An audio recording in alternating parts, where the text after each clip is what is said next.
estate agents. Welcome to the Weekly Closer. I'm your host, Jeff Underwood, along with my co-host, Joey Sampaga. And he is that man with the plan behind the... What is that over there? Oh, he's behind the computer. It's not. There's no curtain. There's no curtain. I know you guys think there's a curtain. Oh, what's going on? Okay, how are you doing? I'm doing all right. And you? I'm doing fine. Yep. Voice is all... You know, we've had a busy day. We had, been great. and we do have a special guest with us right now. We do. And that guest is Gale Totten with Realty Executives, the Totten team. How are you doing? Gale. Okay, you guys? Yeah, welcome to the show. Yeah, I notice it's not a curtain, but it's a Mac, so that's better right. than a curtain. That's Yeah, right. yeah. It's a little more expensive than a curtain. Yeah. Joey hides There you behind go. the technology sometimes. No. He's going to throw his I'm going to throw my cell phone at you flip first. phone at me. So how have you been? Good, yourselves? Doing all right. Right. Doing all right. So we're gonna definitely jump into some topics I'm really interested in here. But let's first start with how long you've been in the business, and kind of what got you into real estate. Well, it's a long story. Uh-oh. We don't have that long. No, Yeah, I I'm just know. teasing. when I was 19, I got out of high school, naturally. I was working for my uncle in a construction company, and one of my best friend's father was a broker, real estate broker in town. This is Southern California, Okay. by Huntington Beach area. And at 19, he said, I need you to go buy this house. And I'm like, okay, and he takes me to this house, and it was a mess. Pink fireplace, red velvet wallpaper, just an out-and-out mess. And he said, with your connections in the construction business, you should buy this house, fix it up, and sell it. Oh. And I went, well, and it was a tax sale. The guy owned a liquor store, and he had, it was a forced sale. Got it. So I learned a little bit about forced sales and, opportunities. And bought it. I said, well, number one, how am I going to get a loan? It was $18,000. He had a friend in the bank. Well, learned a little bit about connecting and interacting, and pulling back to your resources. So I bought it and fixed it up, and then he sold it for me, and we bought it for $18,000, sold it for $27,000. Nice. So that wasn't bad. I was now. That sounds so low, doesn't it? It does, yeah. But you got to remember, this was My car this is costs back more than before that. you were. Yeah. This was quite a ways back. Sure, This sure. was in the Carter years. Interest rates were through the roof. Yeah. And so I bought a lot. I took that money and bought a lot in Yorba Linda, California, and built a custom home. And about this time, I'm 21 years old, and I'm just finishing the home. And a guy pulls up in a nice, shiny Corvette. And he gets out, tailored suit, really classy, stylish, fairly young guy, comes up and he says, I've been watching you build this house. What do you got in mind? What are you going to do with the house? And I said, well, I'm going to sell it. I'm building it to sell. And he goes, well, how much you want for it? And I said, well, I don't have a clue. I know I owe the bank $31,000. And he says, how about if I get you $40,000 for it? Will you sell it? And I went, in a heartbeat. I was all excited. Well, now I'm a builder, big time builder. Yeah. I go into the real estate office that my buddy dad owned, and I'm pretty much bragging how, now I'm going to be this killer. I don't need real estaters. I'm this big time builder. And he said, have you ever, do you know about double escrowing? It's not legal today, but it was then. I said, no, I don't have anything. He said, well, double escrowing is when you buy a property and you sell it before it closes. I went, okay. And he goes, Wayne, the guy that bought your house, double escrowed that and sold it for $69,000. Oh, wow. So that took the wind out of my sail. And I learned another lesson that, Dave, was, know your market. Know your market. Right. So, that started us in the real, and then I kept buying and selling houses.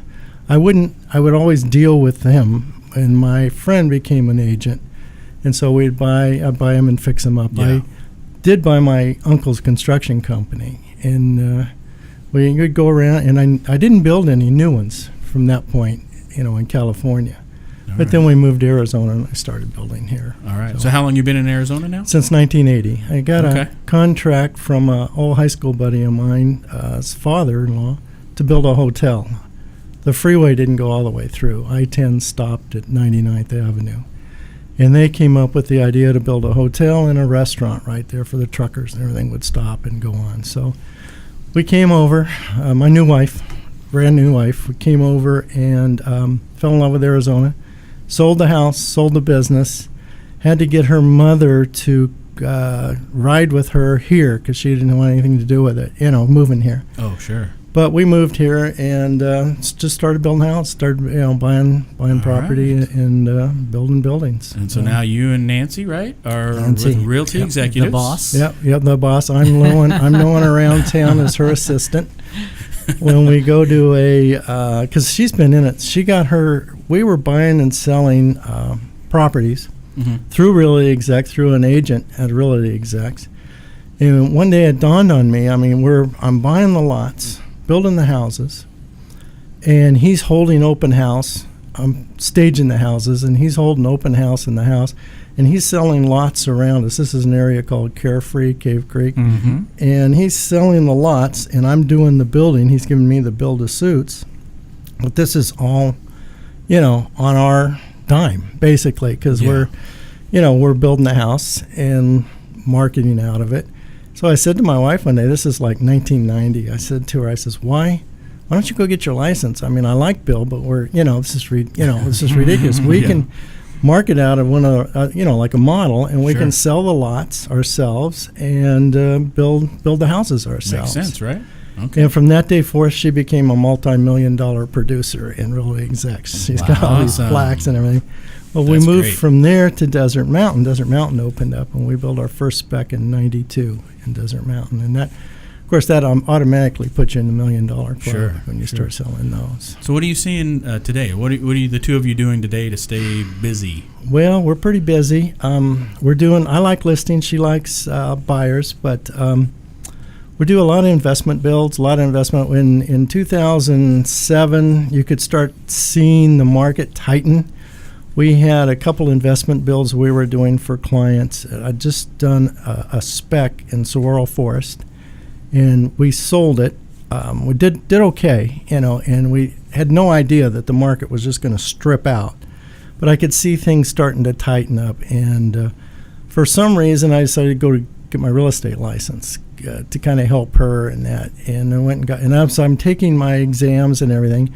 You're watching on the news, this bank's down, that bank's down. Everything's just falling apart, and I'm like, holy, this is but then, you ever read the book Who Moved My Cheese? Yes. That's so I got that book, and I thought, you know what? This could be an opportunity here, because I've got these investors that we're moving through on specs. So I went to those guys and I said, look, there's an opportunity. Let's go get some of these properties, fix them up and flip them. We'll do that for you, and we can probably do them quicker because the market's got to be a lot faster than a build-to-suit because it takes too long. So we got to be able to get in, straighten these houses up, and get them back on the market. So we went that route, and that's been good. Now that's thinning out. That's the property values are climbing.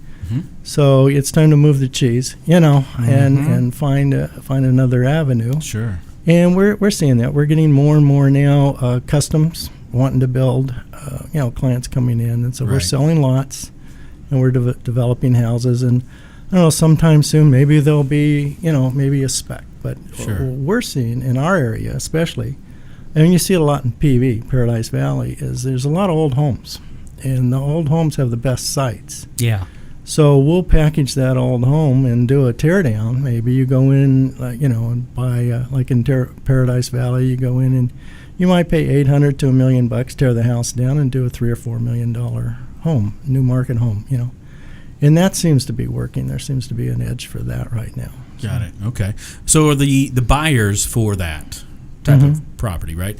Are they buying this investment, or are they buying people out of state that are maybe moving here, or second homes, or what are you seeing? Well, firsthand we sell to investors, then we sell to buyers. I'm seeing a lot of people coming from out. They're flocking here from out of state. Okay. California especially. We've just put 2 deals together in the last month from Northern Californians, and when you tell them what the property tax is, they think that's a month. That's that's a month. They don't understand that that's a year. So we're seeing a lot of that come through, and there's a lot of cash coming through. We're seeing most of what we do are cash buyers. Sure. Especially on the investment side. Okay. So there's a hunger for new product and for quality product. Right. Yeah, I was just reading, I think it was yesterday, actually, there was, or not too far back, article about California, about how many people are fleeing the state right now. It's amazing. I came from there. It's a beautiful, beautiful state. It is. But, you couldn't force me to go back. I mean, it's sad. But that's what's happening there, which is good for us, but that in the Midwest getting hit with snow and then Florida with hurricanes, it's like, it's prime time. Yeah, I remember some article, I can't remember who the reporter was for it, but it was back way, when people actually read the newspaper, I guess. But the thing was, as long as there's sun in Arizona, right, and there's snow in Buffalo, people will always want to move to Arizona, right? That's true. I mean, it's just the way it works. So what about where do you see, or what do you see happening in the market? That million plus right now. Are we seeing the million plus market is? I mean, it's tight. It's tight. It's tighter than it should be. Mainly because a lot of the homes are overpriced. But when you go in at $1 million to $1.5 million, $1.6 million around there, you're competing with a lot of production homes. Believe it or not, Toll Brothers and those guys, you're not in the door and out under $1 million. Right. And it's a no thinker buy. What I mean by that is your lots picked, your designs picked, everything's right there. I'm seeing this younger crowd of buyers come in. They don't want to have to pick the cabinets and the flooring. They like all that done for them, and they don't care if they're on 1 acre, 5 acres. They don't mind the smaller lots. So they don't want to have the maintenance. Well, exactly. And they don't want to have the. Gosh, I thought that they would want to kind of personalize the whole thing, but I guess they're not. I don't know the thing, and I'm speaking in general. We have our own design team. Yeah. Within our company, we have 2 architects, engineering, designers, so we just put a big blanket on you. We'll even put the towels on the racks if you want. And we're seeing more and more of that. They don't want that. And you start giving them 5 or 6 decisions and they melt down. They freak out. Yeah, they just want it comfortable and get in and a little unique. Well, there is something that's called decision fatigue.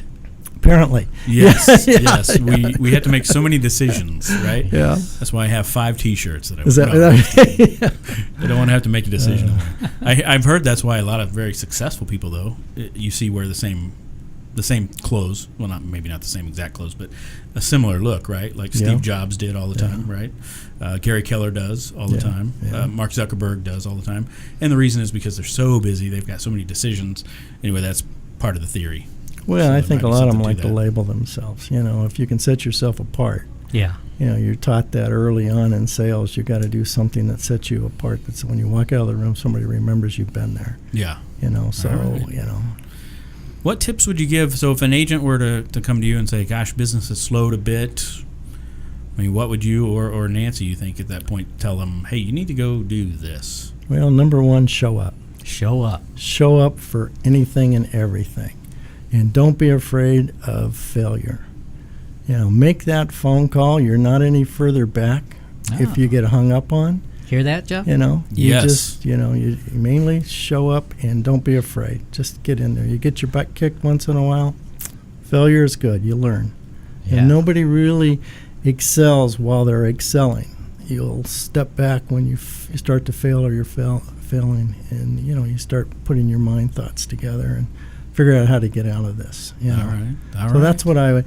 In a lot of these classes, you get these real estate classes, and they tell you, "Oh, do this, do that." I don't. Do what you're comfortable with. Do what you like. If you do what you like, I think you're going to be successful. Yeah. Find the industry, the parts of the industry that you really like, and go get them.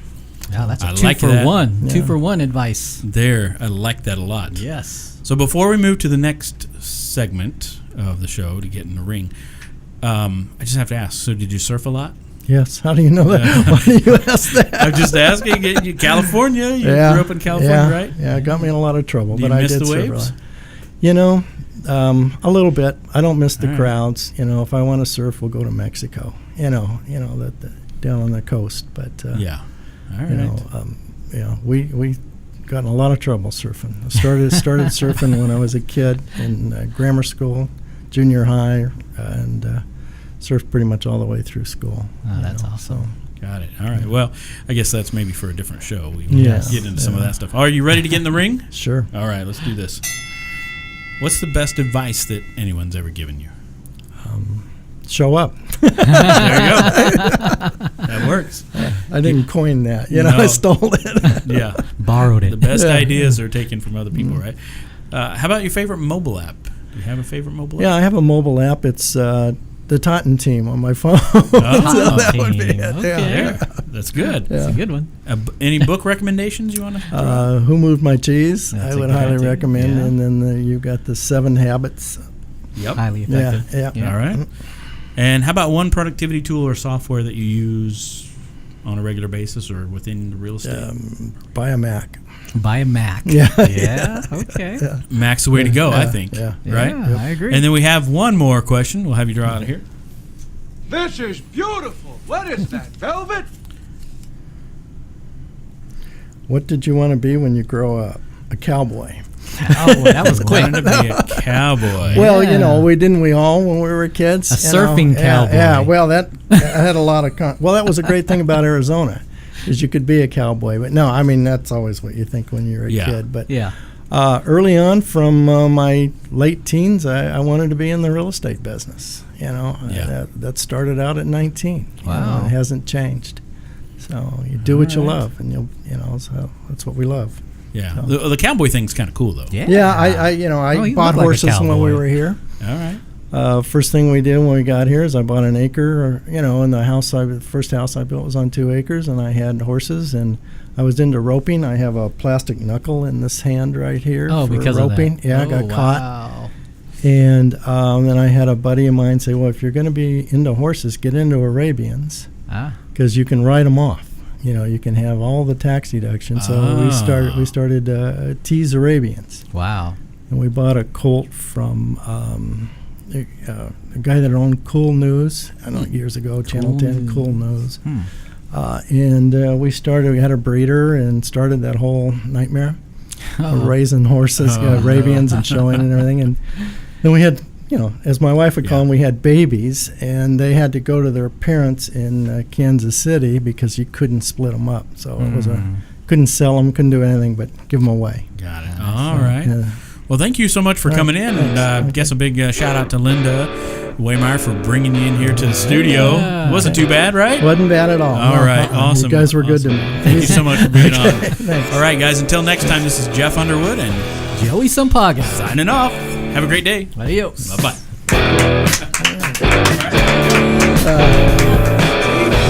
You guys were kind. Thanks.